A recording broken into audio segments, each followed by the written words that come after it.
Bienvenue sur Allo Hypnose, je suis Laura, hypnothérapeute certifiée depuis 7 ans et j'ai plus de 6000 consultations à mon actif. Dans cette première saison du podcast, je vais t'aider à te libérer des régimes, à faire la paix avec ton corps et apaiser enfin ta relation avec la nourriture. Chaque semaine, je te partagerai des conseils pour explorer tes blocages, transformer ta perception de toi-même et te réconcilier avec qui tu es, dans l'amour et la sérénité. Bienvenue dans ta safe place. Hello, je suis ravie de te retrouver aujourd'hui dans le 5e épisode. On va voir ensemble comment l'inconscient impacte ta relation à la nourriture. Alors pourquoi l'inconscient joue un rôle clé dans les comportements alimentaires ? Ton inconscient, il influence profondément tes choix et tes comportements, y compris ceux liés à l'alimentation. En fait, ton inconscient, c'est comme un immense supermarché auquel tu as accès 7 jours sur 7, 24 heures sur 24. C'est un peu comme un réservoir qui est rempli d'expériences, rempli d'émotions, rempli de croyances qui guident tes actions sans que tu t'en rendes compte. Donc, ton inconscient, en fait, il est lié à ta mémoire, à tes mémoires corporelles. C'est pour ça qu'on a besoin de passer par le corps pour venir agir sur les comportements alimentaires. Et l'avantage, la bonne nouvelle, c'est que l'hypnothérapie, il permet d'accéder à ce réservoir et donc il permet d'accéder à ces mémoires corporelles, à ces émotions, à tes expériences qui agissent aujourd'hui sur ton comportement alimentaire. Alors, les comportements alimentaires, ça peut être des grignotages, des envies, des compulsions, ça peut être manger vite, manger sans faim. C'est vraiment avoir une relation qui montre qu'il y a une lutte émotionnelle derrière. Et du coup, c'est marqué par des comportements qui sont assez automatiques et incontrôlés. Alors, il y a beaucoup de femmes, malheureusement, qui se sentent prisonnières et qui souffrent de ces comportements sans forcément comprendre leur origine. Donc, on va voir ça un petit peu plus loin. Mais voilà, déjà, je peux te donner un exemple. Ça peut être une personne, tu vois, qui mange parce qu'elle est stressée. Donc, elle mange sans faim.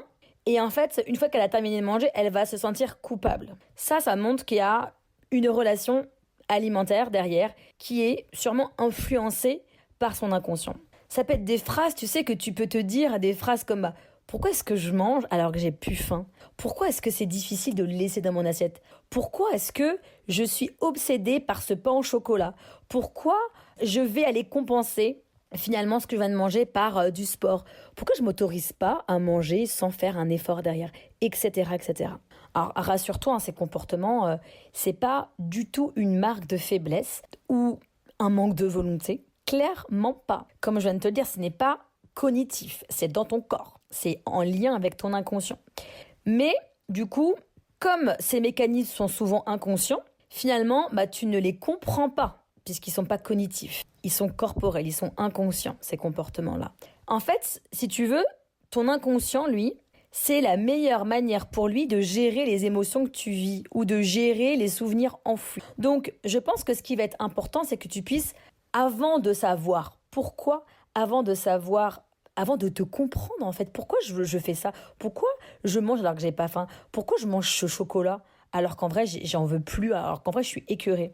Avant de savoir pourquoi, avant d'être dans le pourquoi, dans le cognitif, moi je t'invite vraiment à accepter de reconnaître qu'aujourd'hui, ton inconscient, s'il a choisi cette manière de faire, c'est que c'est la meilleure façon pour lui aujourd'hui de gérer ses émotions. Et qu'il y a bien une bonne raison à ça.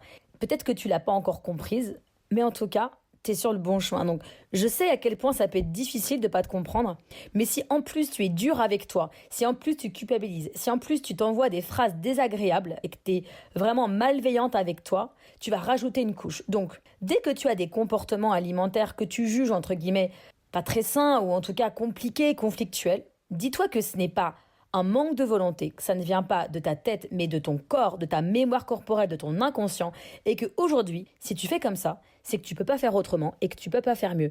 Et que tu fais à chaque instant le meilleur, en fait. Ça veut dire que à chaque instant, tu fais forcément la meilleure chose. Ça, c'est une évidence. On cherche à chaque instant de faire toujours au mieux. Alors, bien sûr que je vais te donner des origines pour que tu puisses avoir des pistes. Alors, tu peux avoir une origine plutôt liée à l'enfance, c'est-à-dire que déjà, la première expérience que tu as avec la nourriture, ça peut être, tu sais, quand t'es enfant, que tu te fais mal, on te donne un bonbon. Ou alors, on te donne un chocolat parce que tu as eu un bon comportement et en fait, ça vient ancrer l'idée que la nourriture, elle est source de réconfort. Ça peut être aussi dans quel environnement tu as été élevé. Les repas en famille, c'était comment? Est-ce qu'il y avait des disputes? Est-ce que c'était des moments de partage autour de la table? Tout ça, ça va venir influencer ton comportement présent et futur. Donc comment c'était déjà dans ta famille, dans ton enfance, dans ton adolescence. Alors après, ça peut être aussi des habitudes liées à tes parents, liées à tes grands-parents, à tes arrière-grands-parents. Tout ça, ça définit aussi beaucoup. Tu sais, ces fameuses phrases comme finis ton assiette. Ou comme encore un gâteau, mais arrête, tu vas finir la boîte. Fais attention, hein, parce que là, j'ai vu que tu avais grossi. Tu sais, toutes ces phrases que tes parents, tes grands-parents peuvent te donner, tous ces codes. Tu sais, peut-être qu'une génération ou deux au-dessus de nous ont vécu des périodes de guerre et donc ont manqué et donc ont appris à finir leur assiette parce qu'ils ont eu des moments où ça n'avait pas assez. Mais aujourd'hui, en 2024, c'est pas notre cas. Sauf qu'en fait, on est influencé encore par ces phrases de finis ton assiette. Tu n'es pas une poubelle, tu n'es pas obligé de finir ton assiette. Tu peux mettre les restes dans un tupperware, vraiment. Ça peut être aussi, inconsciemment, tu sais, ce qu'on appelle la mémoire collective, c'est-à-dire que tu peux avoir des habitudes alimentaires qui sont influencées par des messages culturels et sociaux. Donc tous ces fameux régimes, ces normes corporelles qui conditionnent en fait ta relation à la nourriture. Ça compte énormément. De voir dès l'enfance des magazines, des pubs, de voir les normes, de voir ou d'entendre aussi que elle est plus belle parce qu'elle est plus belle qu'elle, parce qu'elle est plus mince, parce qu'elle a un 2 pièces, etc. Donc tout ça, ça compte. Ça va venir inconsciemment coder ta mémoire corporelle. Et bien sûr qu'il y a également tout ce qui est traumatisme émotionnel, donc des expériences douloureuses que tu as vécues. Ça peut être des critiques corporelles, ça peut être des moqueries, ça peut être de l'abus, ça peut être vraiment beaucoup de choses qui peuvent créer des comportements aujourd'hui de compensation, comme un peu pour manger en fait, comme manger pour gérer l'anxiété, pour se protéger, créer une carapace, parce que sans cette carapace finalement tu peux te sentir vulnérable, tu peux te sentir trop vu et donc trop en danger. Donc tout ça, ça compte dans aujourd'hui, enfin ça peut être dans ton inconscient et ça peut venir influencer ta relation à la nourriture. Alors après, bien sûr qu'il y a aussi toutes les croyances, hein. J'en ai déjà un peu parlé, mais on peut encore en parler. C'est les croyances qui sont liées à la nourriture, comme je peux pas résister au chocolat, comme je dois finir tout ce qu'il y a dans mon assiette, comme les aliments gras sont mauvais, je dois pas les toucher. Il y en a tellement. Mais en fait, ces croyances inconscientes, elles vont orienter nos choix. Et elles peuvent vraiment provoquer des comportements extrême de privation, de compulsion, et c'est ça qui peut créer des troubles du comportement alimentaire, les fameux TCA. Donc, c'est vraiment important vraiment de t'observer, de regarder quelles sont les croyances, quelles sont les habitudes, qu'est-ce qu'on t'a appris dans ta famille. Est-ce que le repas il a une place importante? Est-ce que l'image corporelle c'est important dans ta famille pour toi? C'est vraiment voilà, c'est des conditionnements comme ça qui ont pu peut-être associer la nourriture à des moments de joie ou de tristesse et qui peuvent entraîner aujourd'hui une alimentation émotionnelle. Comme par exemple, il y en a, elles me disent en consultation, en fait, moi, ma mère, elle me dit pas je t'aime avec des mots, elle m'a toujours dit je t'aime en me faisant des bons petits plats. Donc en fait, pour certaines, la nourriture, c'est un je t'aime. Donc j'ai besoin de je t'aime, donc j'ai besoin de manger, tu vois. Donc c'est vraiment important de comprendre qu'il y a plein de fonds. Alors, après, encore une fois, il y a plein de conséquences, hein. Je pense que tu t'en rends compte, c'est qu'il y a des conséquences dans la vie au quotidien, parce que sur le plan physique, finalement, si tu manges par émotion, tu peux avoir une prise de poids, tu peux avoir une digestion qui peut être difficile, tu peux avoir une fatigue chronique, tu peux être vraiment en obésité, donc tout ça, ça peut avoir un impact. Sur ta santé mentale, tu peux avoir un sentiment de culpabilité, une mauvaise estime de toi, tu peux avoir de la honte. Donc toi, ça a vraiment beaucoup de conséquences. Et je te dis pas les relations sociales. Parce que clairement, quand on a comme ça des comportements alimentaires conflictuels, on peut chercher à s'isoler, on peut chercher à éviter certaines activités, parce qu'on sait qu'il y a la nourriture qui va être pas très loin, qui va arriver à un moment donné. Et en fait, ça crée un cercle vicieux parce que ces comportements, ils vont renforcer les croyances. Et donc, du coup, comme je valide ma croyance, j'ai des pensées associées, j'ai des émotions associées, j'ai eu un comportement associé. Et en ayant un comportement qui répond à ma croyance de départ, je viens la nourrir. Et en fait, ça se répète. Et c'est un cercle vraiment vicieux. Donc, moi, je crois que tu as déjà peut-être dans ta tête, tu t'es déjà peut-être dit, allez, foutu pour foutu. Tu sais, ce fameux cycle qui peut, ces fameuses phrases qui font que tu te dis que, de toute façon, j'y arriverai pas, donc je laisse tomber, tu vois. En tout cas, je vais te proposer pour ça plusieurs solutions. Déjà, la première étape, ça va être de prendre conscience des déclencheurs. Donc, c'est en fait, tu prends conscience des déclencheurs inconscients. Donc, essaye d'identifier les moments où tu as un comportement qui, pour toi, n'est pas un comportement sain avec l'alimentation. Pour ça, tu peux tenir un journal alimentaire pour noter tout ce que tu ressens avant, pendant, après avoir mangé. Et du coup, noter, ok, là, aujourd'hui, quand je te parle, il est 15h11, j'ai pas faim, mais est-ce que quand je vais éteindre le podcast, je vais aller manger du pain et du fromage ? Dans ce cas, je le mets. Pourquoi ? Pas forcément pourquoi, mais qu'est-ce qui a déclenché ? Est-ce que c'est parce que pendant que je vous parle, j'ai une certaine émotion et que du coup, j'ai cette idée que après l'effort, même si c'est pas un effort, mais ça demande une concentration, après la concentration, j'ai besoin d'un réconfort. Donc je note, tu vois. Donc tu identifies les moments où tu as une relation alimentaire que tu ne juges pas saine, sans chercher à la changer, mais juste tu l'observes et tu tiens un journal et tu notes dessus. L'étape 2, du coup, ça peut être de travailler sur les émotions sous-jacentes. C'est-à-dire que tu peux peut-être, justement, au lieu de te laisser emporter par l'émotion, c'est-à-dire que quand tu as un comportement de prise alimentaire, c'est que juste avant, il y a eu une émotion qui a déclenché, qui a provoqué le comportement.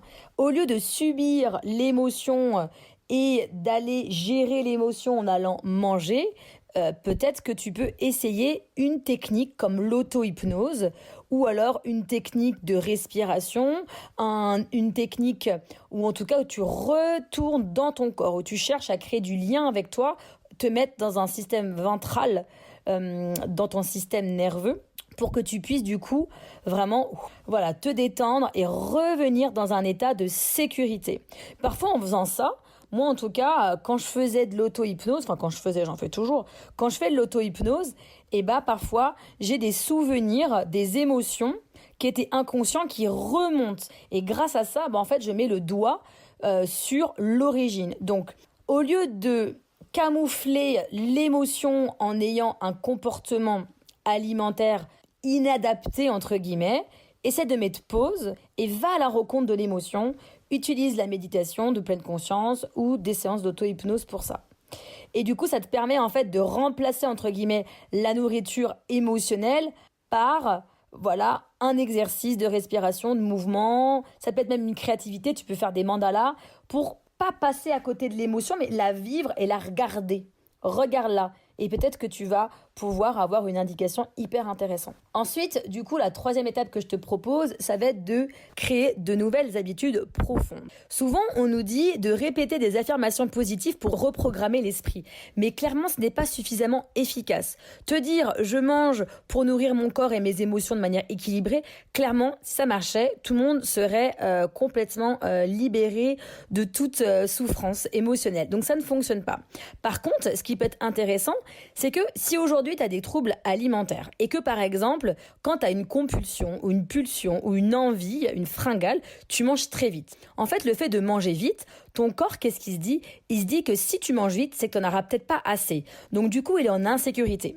Donc je t'invite à manger le plus longtemps possible. Alors, j'exagère volontairement. C'est pas forcément longtemps, c'est le plus consciemment possible. Donc essaye de manger lentement et de savourer. Parce qu'en mangeant savoureusement chaque bouchée, en fait, tu indiques à ton corps, et c'est même pas toi qui indique à ton corps, c'est ton corps, il va avoir le message corporel du coup, qu'il est en sécurité, parce que s'il prend son temps, c'est qu'il n'est pas en insécurité, et donc qu'il est en sécurité pour prendre le temps de savourer. Et comme ton corps, du coup, il va être en sécurité, tu vas être dans un état ventral, et ça va vraiment t'aider, ça va venir changer finalement des codages, reprogrammer ton inconscient, comme quoi manger, c'est aussi être en sécurité. L'inconscient, il peut être aussi vu comme un allié pour une relation saine à la nourriture. Ça, c'est vraiment important. C'est-à-dire que ton inconscient, c'est pas un ennemi. Ne déplace pas le problème en te disant, ok, mon corps maintenant c'est mon allié, mais maintenant c'est mon ennemi, c'est l'inconscient. Non. Ton inconscient, c'est un vrai allié pour avoir une relation saine à la nourriture. En fait, l'hypnothérapie, c'est un outil puissant, comme je te le disais, pour accéder à l'inconscient. Donc, l'hypnothérapie, il fait la connexion pour accéder à ton espace, à ton réservoir de ressources. Et en fait, ça permet d'identifier et de transformer tes perceptions, tes croyances limitantes. Donc, ça te permet de reprogrammer, en quelque sorte, ton esprit avec des suggestions positives adaptées à des objectifs très spécifiques. Donc, comme par exemple, écouter les signaux corporels, pouvoir écouter la sensation de faim, de satiété, gérer une émotion, gérer le stress, gérer l'anxiété, etc. Donc en fait, ton inconscient, c'est un allié parce que il va permettre de remplacer les associations négatives ou automatiques par de nouvelles habitudes. Donc au lieu de manger vite parce que ta mémoire inconsciente, c'est j'aurai pas assez à manger, j'ai peur de manquer, peut-être que tu vas pouvoir manger lentement, calmement parce que tu auras assez. Donc tu vas pouvoir développer avec l'hypnothérapie une vision neutre et bienveillante envers la nourriture et ton corps. Donc en fait, l'inconscient, c'est ton messager. Donc tu vas pouvoir cultiver un dialogue intérieur positif et donc aider et reconnaître les besoins réels de ton corps. Et donc distinguer la faim émotionnelle et la faim physique. Et la dernière étape que je te propose, c'est de vraiment pouvoir finalement accompagner ta transformation sur du long terme.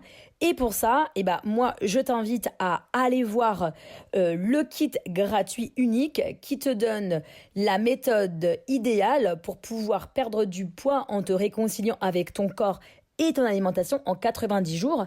Je te donne tout ça dans le kit, c'est gratuit. Tu as juste à cliquer sur le lien sous la vidéo. Merci d'avoir écouté cet épisode jusqu'au bout. S'il a été utile, n'hésite pas à le noter avec 5 étoiles sur Apple Podcast, à me laisser un avis et à t'abonner sur ta plateforme d'écoute préférée pour ne pas rater le prochain. Prends soin de toi, à bientôt!